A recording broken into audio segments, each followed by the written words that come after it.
The Hate You Give is a young adult novel published by Angie Thomas just in February 2017.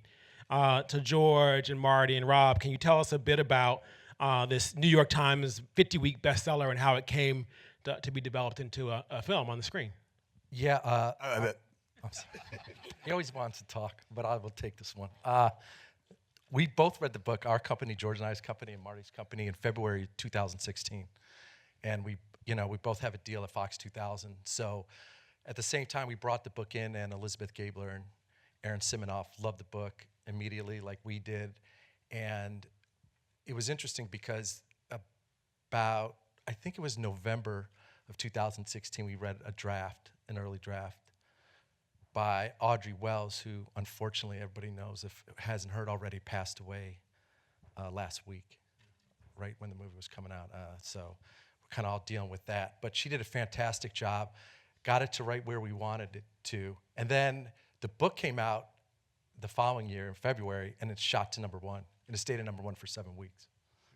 So at that time, like as a producer, you're like, okay, we're gonna make this movie. Like that was the point where you know you're gonna go and put this thing together and get going. That's fantastic. And George, when did you come on board?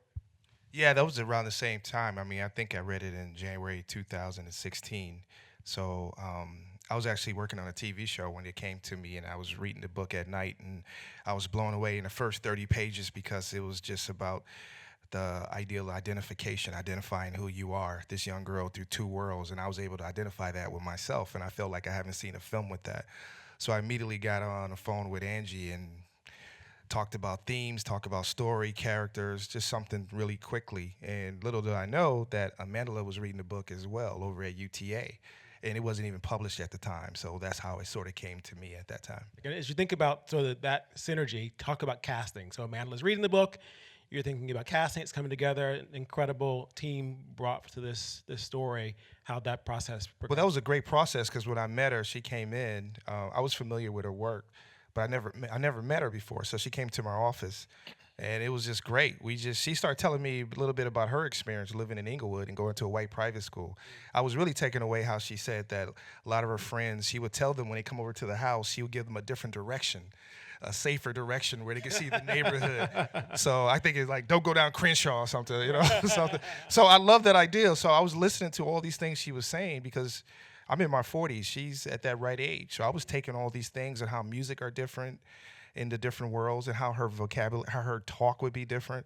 So I was just incorporating that all in my prep. So when I saw her, I was like, oh, she's the one. I think she has the ability to listen and be in the moment and be in the scenes. And that's what I was attracted to the most, And there are other bridges in terms of the story and generations and bringing in Mab and Lisa. So talk about the casting of Russell and Regina. Well, that was great because I remember Regina, she auditioned for me on another movie a long time ago. She blew me away. We had like this. And didn't get it.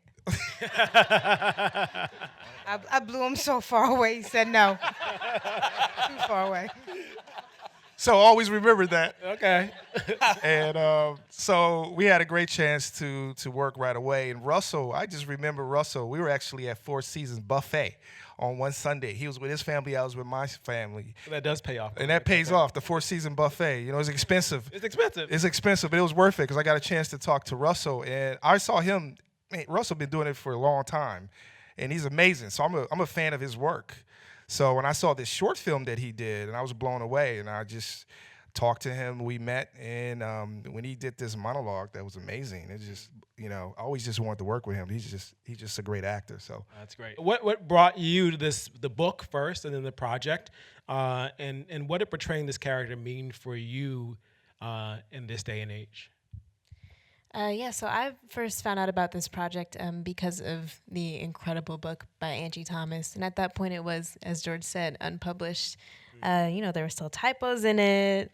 It didn't even have, it wasn't even distributed yet. It wasn't even packaged. It wasn't finished. But the material itself was just so authentically beautiful to me in a way that I felt like I hadn't necessarily seen Black characters postulated in media before.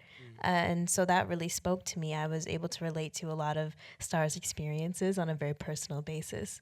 There were a lot of weird, eerie parallels between my life and hers. And that was powerful just to unpack certain things like the experience of code switching, understanding that you might shift how you present yourself depending on the space that you're entering in order to be less alienated or to be more accepted. The experience of having friends who don't understand your perspective, and so you're kind of shielding and hiding aspects of your life from them because you know that they don't have that understanding. Those are things that I could relate to and were so powerful to see explored within the story. And then Star's voice was also just, as George said, so fresh and authentic and special. And I felt like I knew her just by reading it. I felt like, I didn't people ask me sometimes, like, when you read the book, did you imagine yourself as Star? Like, no, that would be so bizarre. But I definitely felt like she was someone that I knew, but I hadn't seen put in a piece of media like that before. Russell and Mav, so really guiding us through the experience, through just the story and presence of a Black man we don't often see in film, and the role of guiding father. What drew you to the story, and what were you really intent on making sure came through in this character? Well, in a word, nuance. You don't see these type of characters on screen. Black man that is strong, that is full of integrity, present for his family, a lover, and has a sense of tenderness, about him. Mm-hmm. And I wanted to, make sure that I explored, all of that Angie wrote that was present in Mav. Mm-hmm. The one thing that really grabbed me when I first read the script was the first scene. Just that scene where a father is sitting at the head of his table with his sons and daughter, and his wife, all together around a table, was a wonderful image for me, a very impactful image. And I said to myself that if this scene stays in the film, I really felt that we have something. And I knew that for me, that I would want to be a part of that.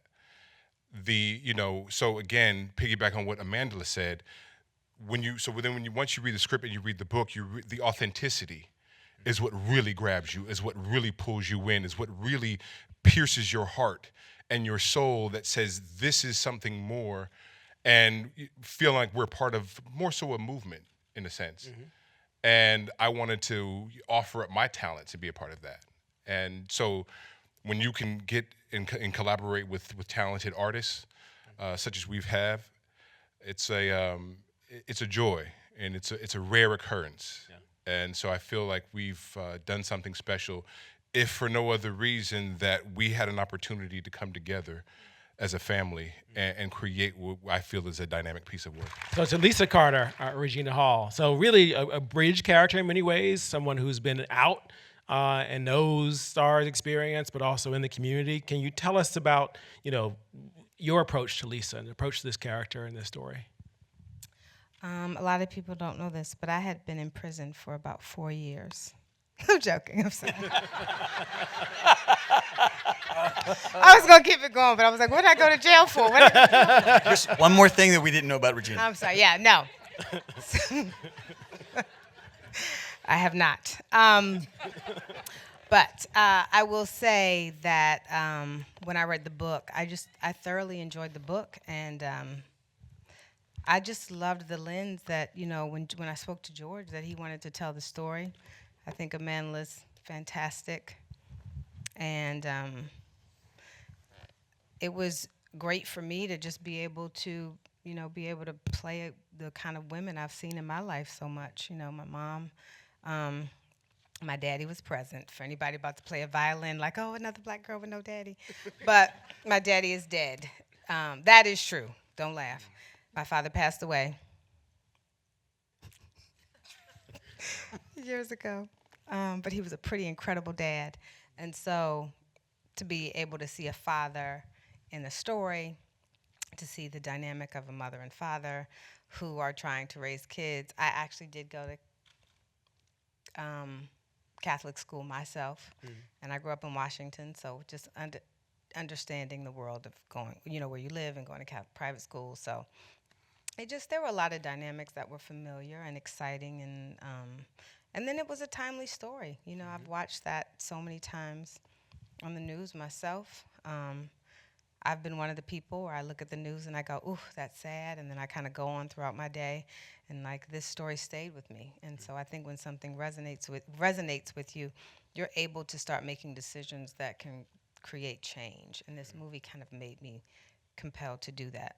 What was most challenging about bringing this project to life and from the book through to today?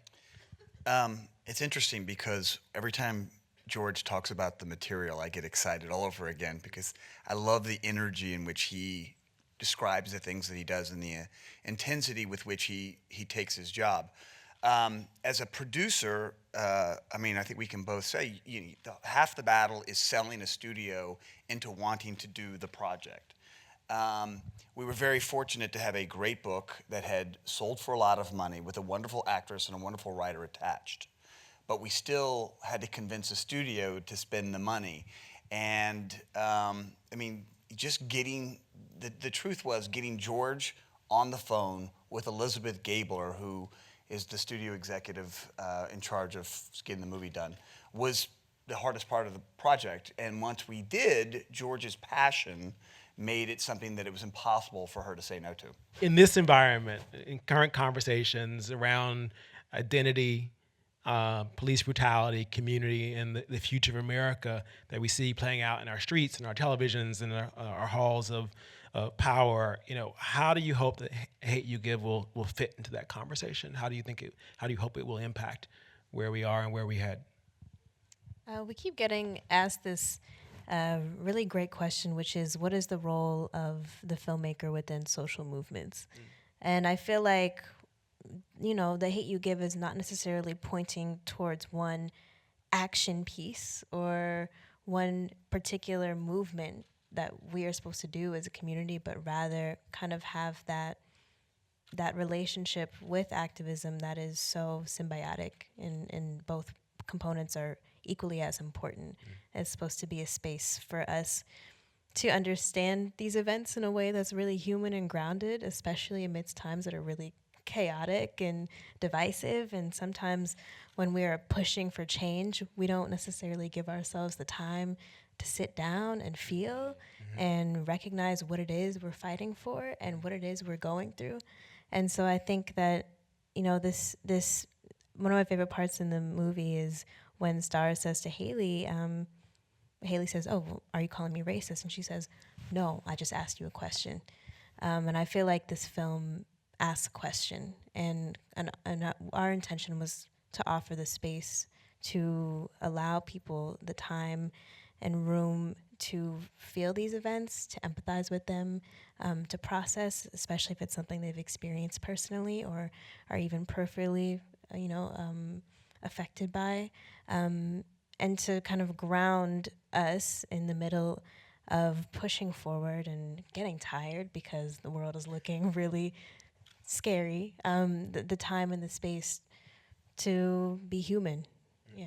Well, thank you for that. Ladies and gentlemen, The Hate U Give.